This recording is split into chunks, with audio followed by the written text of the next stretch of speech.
Hello, hello, and welcome to the live stream. Yeah, tell you what happened just then was overnight. I had an update on my MacBook, and when you then go into the software for the first time, you have to redo all the settings, which is really frustrating. You have to enter in your password and everything. So if you could hear me but not see me, and you could hear any swearing, I do apologise for that. Now, you possibly have noticed that a certain Richard Smith is not here. He's on a very long bike ride, and we don't know if he's ever going to get back, ever.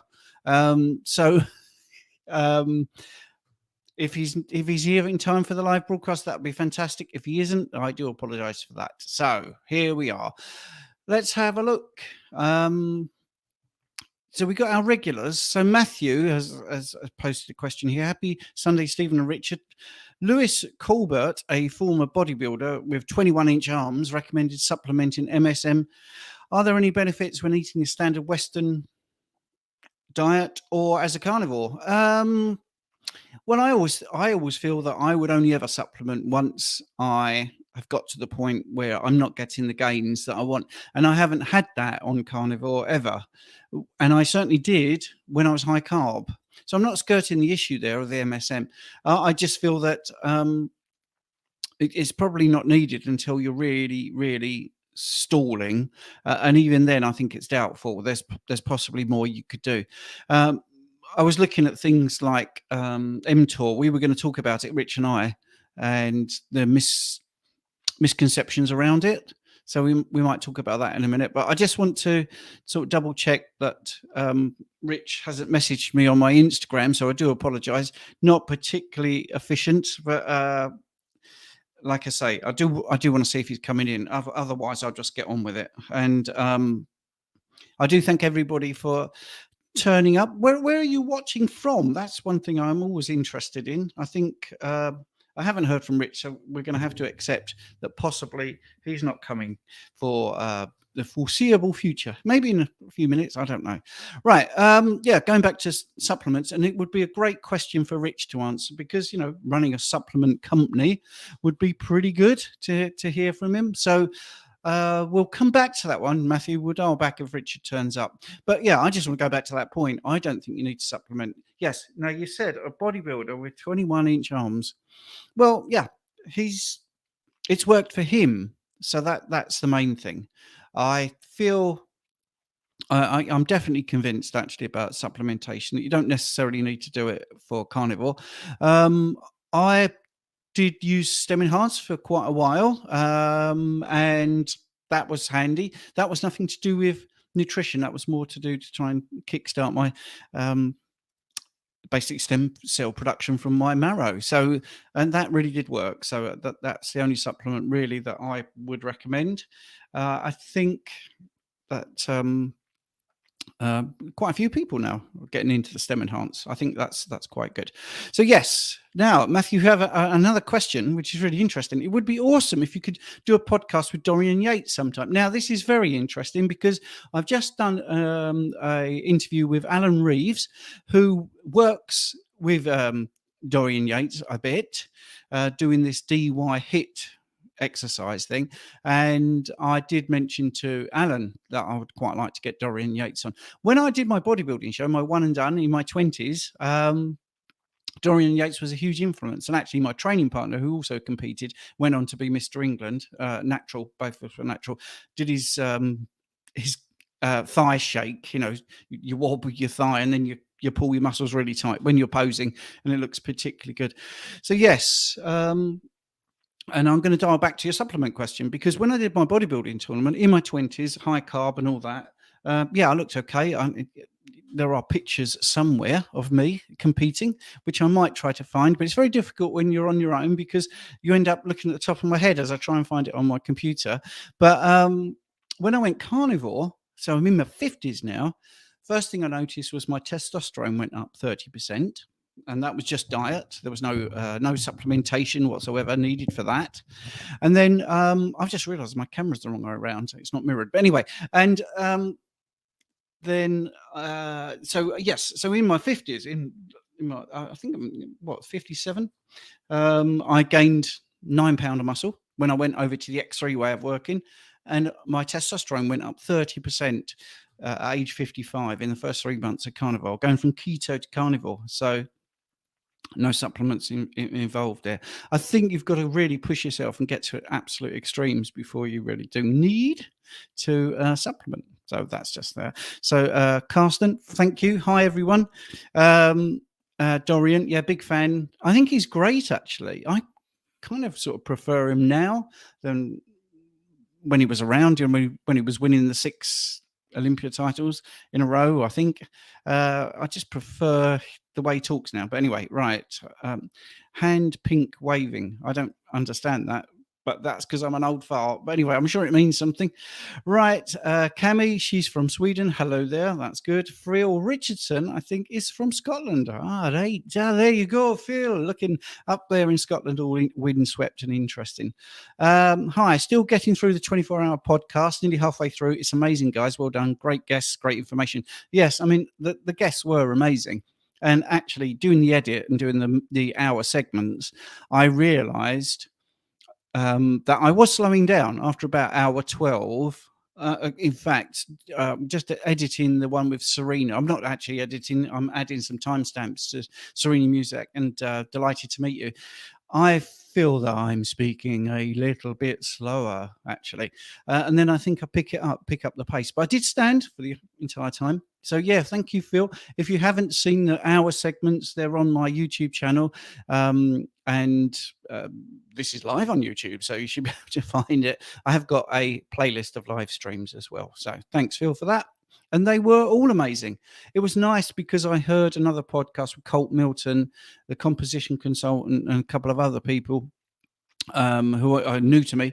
And they were talking about the Carnivore-a-thon, and they were saying their favourite things that they heard. And one was not particularly Carnivore, actually. It was just a nice, pleasant thing that Lily Kane said about she would welcome anyone to her table, whether they're vegan, vegetarian, standard American diet, Carnivore. And that's how I feel. I just feel we're looking at the wrong thing if you're talking about vegans, vegetarians. We should just try all of us together to improve food production across the board and get away from agricultural pesticides, those sort of things. So yes, so look at this, and we've got Anchorage in Alaska. I'm guessing it's cold there. It's cold here, actually. It's cold here in the UK, raining. Obviously that's because global warming doesn't happen in the summer here. It's reverse global warming. I'm not going to get into that, by the way. Carsten is in Germany. Yeah. 1, 2, 3, 4, 5, 6, 7, 8, 9, 10. There you go. A little bit. Counting to 10 in German. I think that was right. Possibly not. Anyway, right. Cami, let's have a look. That's my only bit of German. The interesting thing is that most people in Europe can speak English really well and sometimes better than me. But I've got terrible language skills. That is all I can speak in German. I did work in Italy as a ski rep in northern Italy. And at the time, got my way around teaching people to ski. But then as soon as I left, I forgot it all. So there you go. So I had a little bit of Italian in the Sausa Valley, if people are interested. Bardonecchia is where I worked for a winter season, teaching people there to ski. So that's that. Oh, hang on. I missed a question. In what way did the stem cell supplementation work for you? Well, that's a good question. I'm very reluctant to talk about things that I also earn a little bit of commission from, and a really tiny bit of commission. But yes, how did it work for me? Well, I felt better generally, and definitely I was experimental. I took it, felt better, stopped taking it, didn't feel as good, then introduced it again and felt better again. And I just think overall everything improved. I think my hair was slightly darker. I think it just helped with that sort of thing. So yeah, it was really interesting. So yes, but as you can see, not putting a link up. If you're interested, message me, but I'm not going to push stuff. And talking about not pushing stuff, now I don't get commission for this company, this Protomars. I mentioned in the 24-hour thing that I was not eating, but I did have some chicken crisps, and they very kindly sent me some pork pork crisps as well. They do, not just chicken, and they also do beef. Now, this is in the UK, so that's really handy. When I first started being carnivore, I was quite jealous of all the Americans having all their carnivore crisps and all that sort of stuff. So there you go, 20% off your first order if you do go to protomars-snacks.co.uk. And again, not on commission, but they did send crisps and those things for free, so that's full transparency there. But I'm not, if you just basically get 20% off, that's how it works, and it's very good. It's really, really good stuff. And clean, it's not got lots of additives in. So I know the chicken is 100% chicken. I think the beef is 100%. It's all very good. And this powder is for things like, they do a beef one and they do a chicken one, and that's for pizza bases, if you get my drift. So very good. So let's go back to the questions. There you go. So good that you've done them in our segments, and especially adding the timestamps. Yeah, the timestamps taken a long time, and I am, like I say, hearing me winding down, but hearing lots of great information. So that was the nice thing about doing the timestamps. I'm halfway through, so that's sitting and listening, and then timestamping in the YouTube our segments for the bits that might be interesting to you.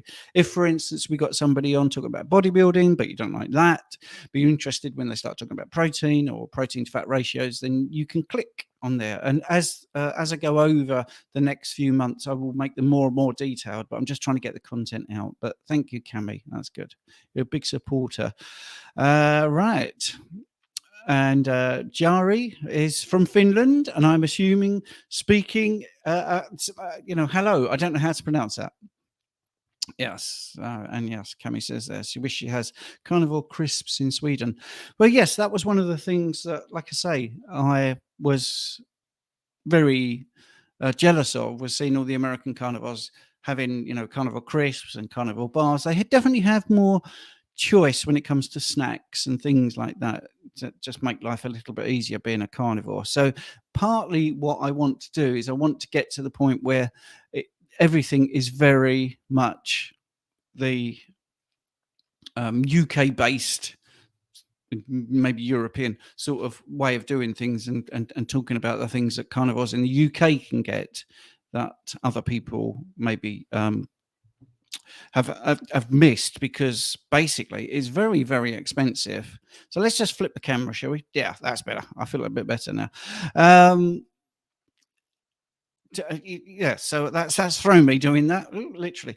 But I would say that if you need snacks, if you need things when you first start as a carnivore, then there is definitely stuff in Europe, and there's definitely stuff in the UK that you can buy that can help and make it much easier for you. So I think just trying to push that out there. On my website, I do have a link to UK carnivore and keto and low carb friendly doctors. That's another thing that people have asked me for. So I'm building that list up. So if you know anyone, actually, in fact, this goes to everybody. If you've got a doctor that is very much into carnivore or low carb or keto, been very helpful, just send me the details. Just message me. This doctor is very good. Really, I went to this doctor, very, very helpful about it. Because the more information you can send me, the better, really, because you're out there telling me what's going to happen soon. So we're going to look. I'm going to make a carnivore pizza soon with ground chicken and parmesan as the crust, and then with cheese and kebab meat plus garlic creme fraiche sauce. It's so good. Yes. See, this is it. I think if you can do carnivore with just whole foods, that's great. But if you miss things like pizzas, or the convenience, or if it's like a social event, then these sort of chicken powders, beef powders, these are particularly handy. And I think it definitely helps if you've got children that want all those sort of snacky type things.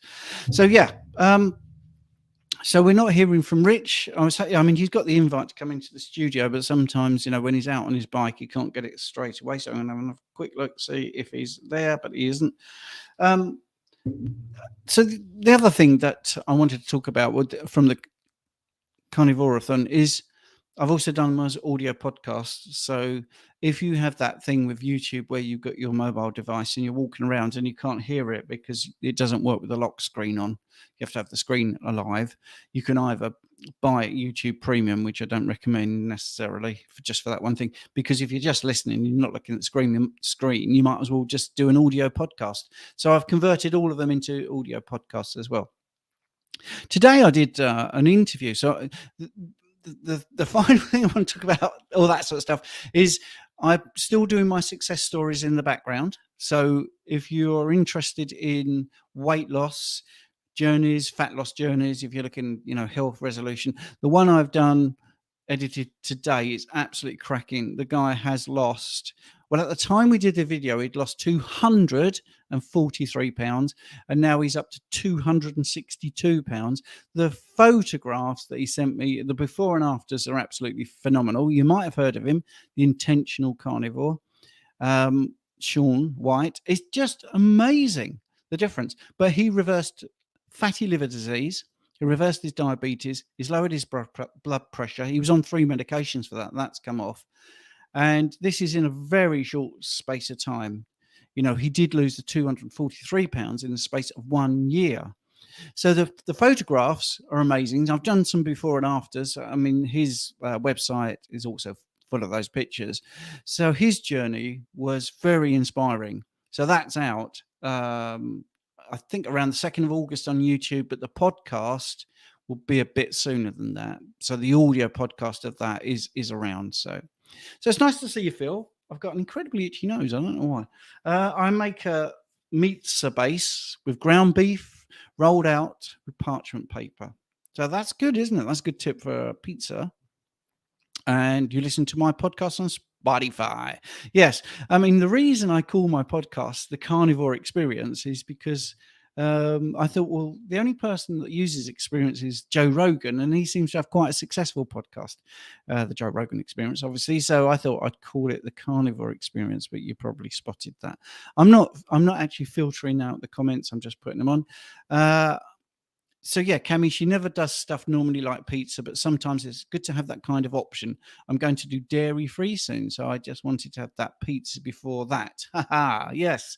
Well, you can put in the comment, Cami, why are you giving up dairy? I know that dairy is troublesome for me because once I start with cream in particular, or making sort of carnivore ice cream, I can then get into the, really wanting to eat tons of it. So I try to avoid it. The last couple of months, and sorry to keep saying but like I say, I'm on my own today and trying to field all the questions and trying to look for that photograph of me doing my bodybuilding show.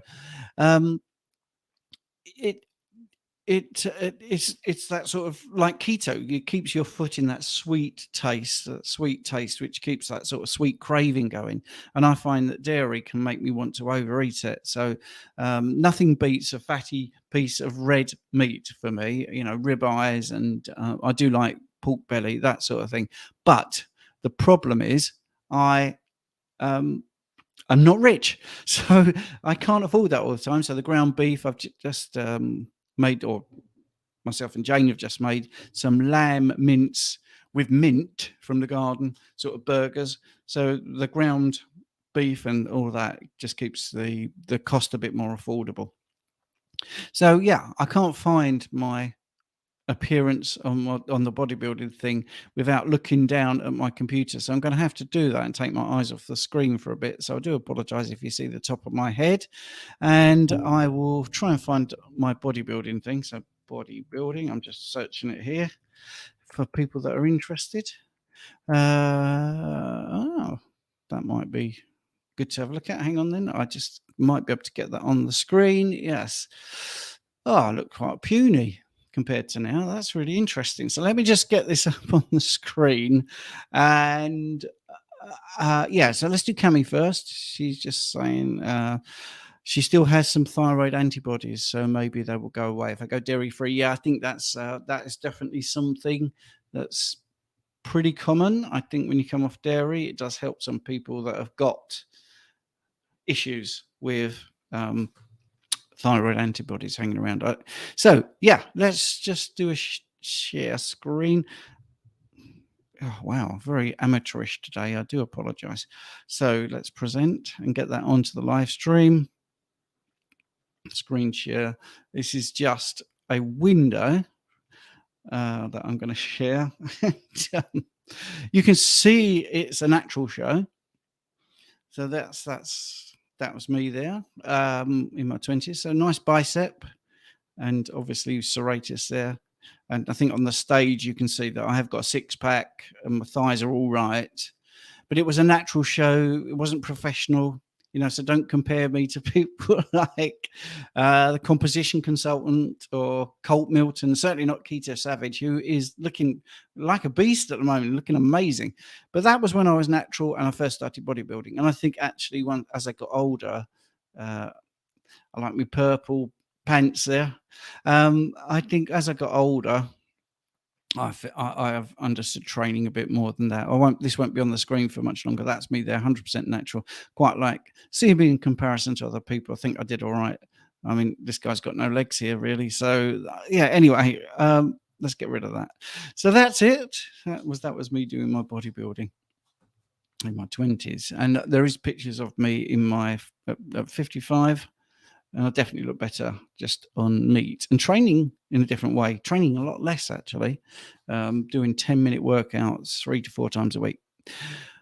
Also, the pizza will maybe convince my diabetic boyfriend to understand that carnivore can be more than just meat. This is a brilliant thing because it is full of variety.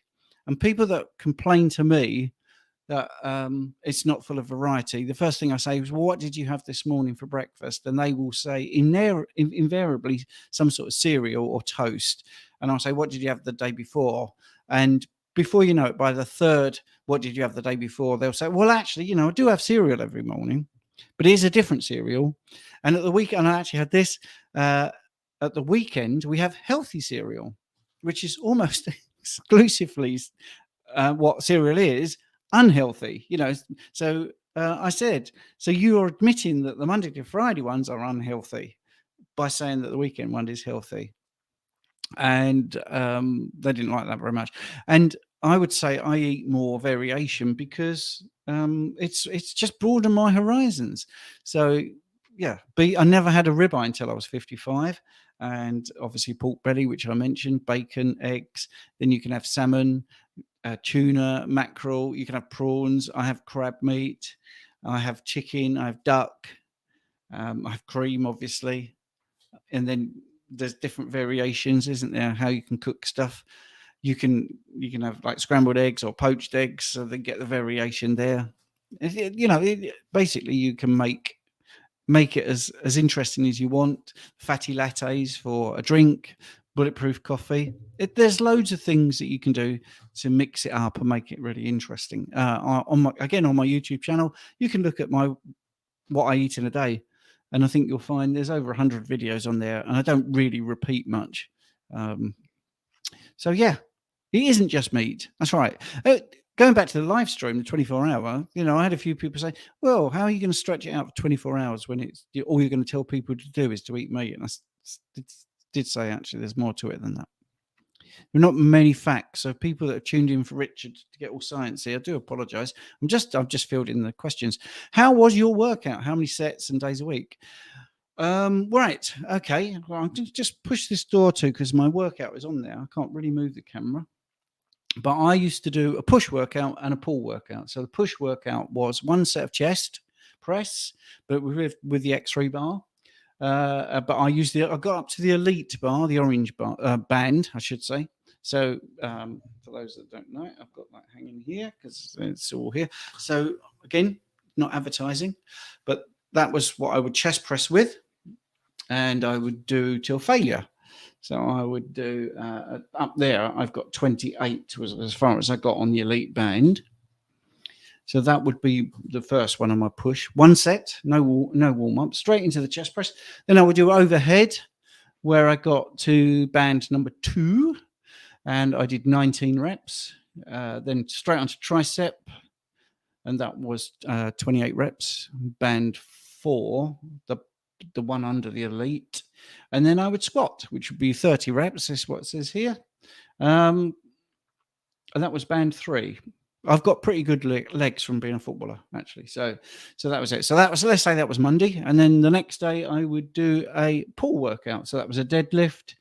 So I would do somewhere in the region of 40 on band 3. So I needed to go up to band 4. I've just realised on that. Bicep curl, which was, and that would have partial reps. So, slightly moving your hand. So I would be able to do 34 reps. It's got there, and 18 partial. And that was on band 2. Then I would do a row, which is 22 reps, and calf raises, which again I got up to 40 on band 3. So I needed to go up a band to more resistance. That was it. And so that would be, say, Monday. Then the next one would be Tuesday, like I say. So I'd do a push pull, and then I just repeat that, and I might repeat that on Thursday and Friday. That's it. And it would take 10 to 15 minutes to complete. And that was the exercises I did that gained me 9 pounds of muscle in 12 months. So really simple. I do workout plans, and I have workout plans with other equipment. I do use dumbbells sometimes. I haven't, since I've had the X3, very rarely touch anything else other than the X3, but I do have dumbbells. I like pull-ups as well, which are really good with the full extension. So you just let your arms and actually pull to the bar. You're not doing that. You actually pull, and then the bar is under your chin, and then you go nice and slow and steady. I think that's the other thing. Time under tension, it's called. So all this sort of using momentum, flipping yourself and all that is not good. It's better to just hang, do a dead hang. Well, a dead hang is actually really good as well. So when I started Carnivore, I would just hang from the bar. I timed myself, and I could do a pitiful amount, really. If I remember rightly, something like 60 seconds, maybe not even that, maybe 73. It seems to ring a bell about that. And then I would just do that every single day, just hang and time it. And very shortly, I was able to do 150 seconds of dead hanging, which sounds like really rubbish and not particularly good for building strength, but it really helped. Then I would learn to hang with one arm, which was really good. So thank you for that. Right. Don't think I'm keeping too many people interested at the moment, because I'm rambling on, because Rich and I were going to talk about MTOR. Anyway, my boyfriend, says Cami, is the type that can buy a bag of instant noodles and live off that for a week, and lots of bread and pizza and so on and so on. For a person like that, a Carnival pizza is a good start. Absolutely. Yeah, that's the thing. The biggest problem I have in coaching is not the person I'm coaching. It's what happens around their social life, their family, how difficult it is with children or whatever, to get them to come round to just accept it, to be honest. Not even for them to eat that way, but just for them to not be derogatory and think that you're mad and you're going to kill yourself. And this is a double-edged sword, because the people that are on it are seeing the difference in themselves and feeling better, and they want to go out and tell the world how great this diet is, which is, or a way of eating, lifestyle, whatever you want to call it. And I think that's a big problem, reining people's enthusiasm in for this way of eating, while also being confident. You just have to strike the right balance. So very often I say, you start to lose fat, you start to see your blood pressure lowering, you start to, look better in and out of clothes, you have more energy, all of these things, your skin clears up, whatever it is, you're more alive, you have cognitive ability improvements, and you feel great. So you want to tell everybody, but you don't want to be that person, because there's many people don't want to hear it, they don't want to receive it, whether it's because they are not getting fitter or healthier, they're finding it difficult themselves. I would say that is the biggest problem that I find with coaching, is just to get people to strike that medium balance where they're confident, but they're not pushing it and they're not going on about it too much. But it is difficult, and it's certainly difficult to hear other people tell you how bad it is when their health is terrible, when they look awful, when they're overweight, when you think, well, wow, you're going to be diabetic soon if you're not careful. Obviously, I don't feel it's very good to be insulting people or getting into arguments about it. In the end, it is a case of sort of you do you, and I'll do me.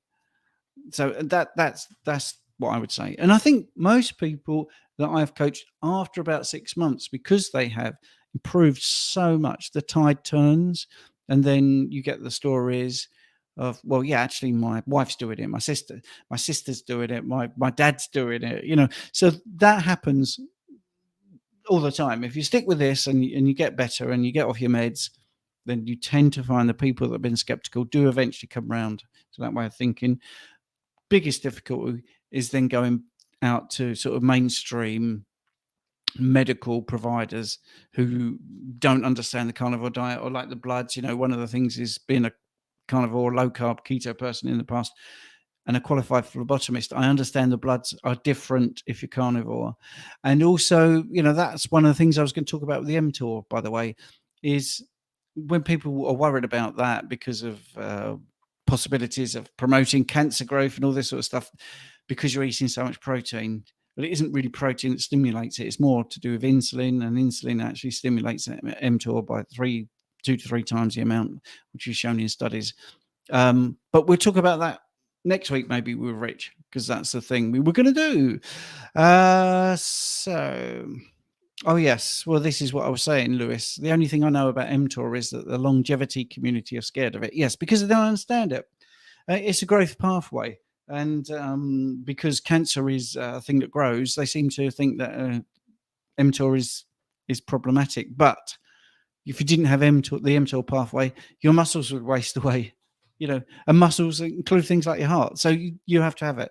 But yes, I think we'll save that one for Rich. But exactly, that is one of the things that people talks about, because they do this balance of longevity and growth. But I think all the studies are done with people where they're not looking at carnivores for a start, not even looking at keto people. And I think you've got to look at what happens. Because it's the master controller of protein synthesis, it does matter whether you're eating carbs or you're eating fat with your proteins. So anyway, yeah, I don't want to get into that. Right, we'll save that for next week, but it's a good subject.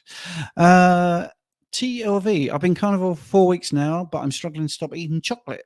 If it wasn't for chocolate, I would be carb-free. Any advice, please? Yeah, right. So glibly, I could say, yes, stop eating it. But that's not that's not great advice. Right. I would say often cravings are knocked on the head if you make sure that you're not under eating. So, I mean, this isn't medical advice. This isn't one-to-one personal advice. It's general advice from lots and lots of coaching. And I've seen this. So this is not necessarily going to work, but for most people it does. You just make sure that you do eat enough, because I think when people first come to this way of eating, they're very surprised at how much you can eat and feel really good. So that's the first thing. Secondly, don't have any artificial sweeteners or anything that's going to trigger the sweetness, and have plenty of carnivore foods available that are quick and easy to eat when you're thinking of going to go for the chocolate. For instance, like some cooked up bacon in a sort of Tupperware thing, or some boiled eggs. When I say Tupperware, I use glass Tupperware for want of a better word. I don't like it in plastic. So have things that you can grab. I mean, these carnivore crisps and things, having snacks like that possibly could be the thing that weans you off the chocolate. And when you've got cravings, it is a habit for a lot of people. So there's like a wiring in your brain that makes you think, right, I'm stressed or whatever, I'm going to have some chocolate. So you can look at thinking about it differently as well. So again, there's plenty of stuff on my channel about this sort of thing.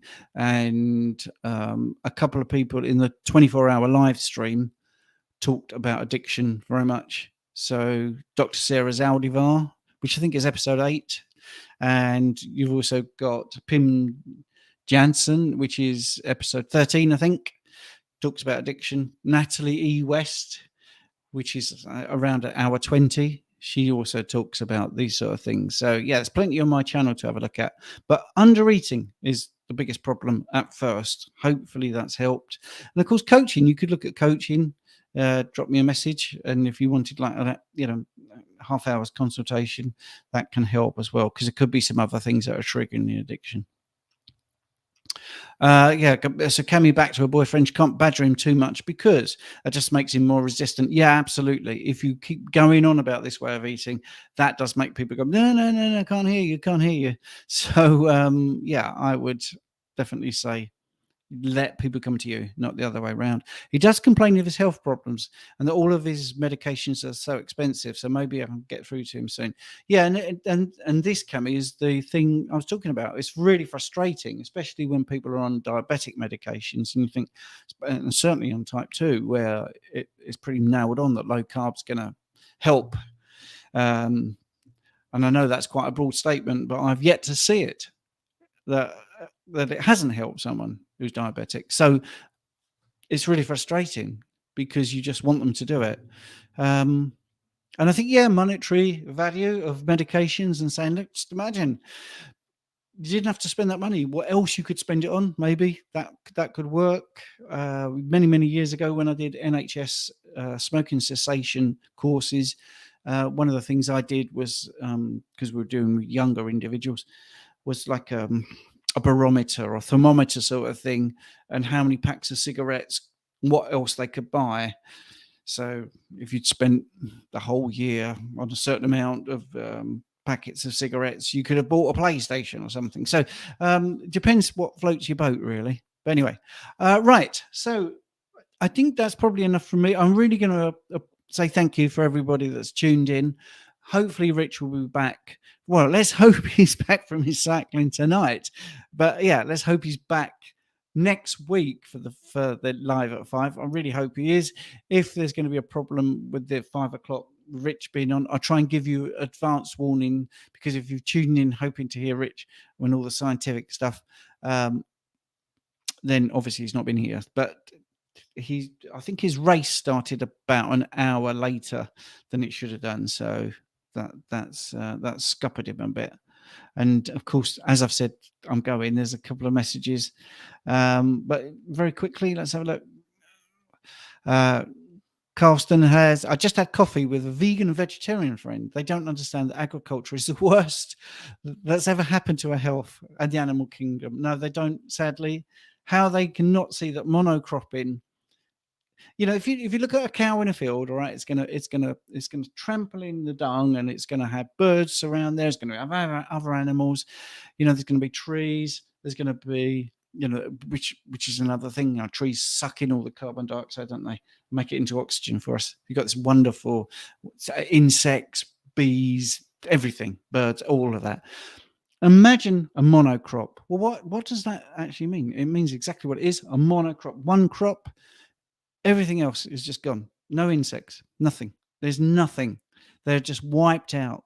For miles and miles and miles, you've got just tomatoes growing, say, for instance. That is not good for the environment. That's not good for insects, birds, all of that. So anyway, yes, thank you very much. That's really good. Thank you, Beth.